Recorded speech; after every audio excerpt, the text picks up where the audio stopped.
Uy guys, ang ganda ng view no? Naghahanap ka ba ng property dito na ganyang kagandang view? Panoorin nyo tong video.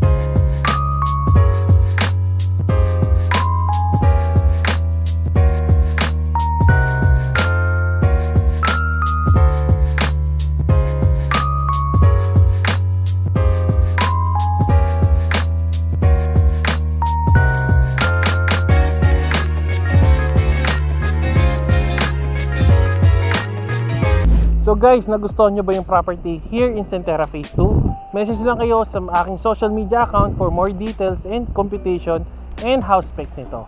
So see you guys, wait ko kayo. See you sa aking next wonder.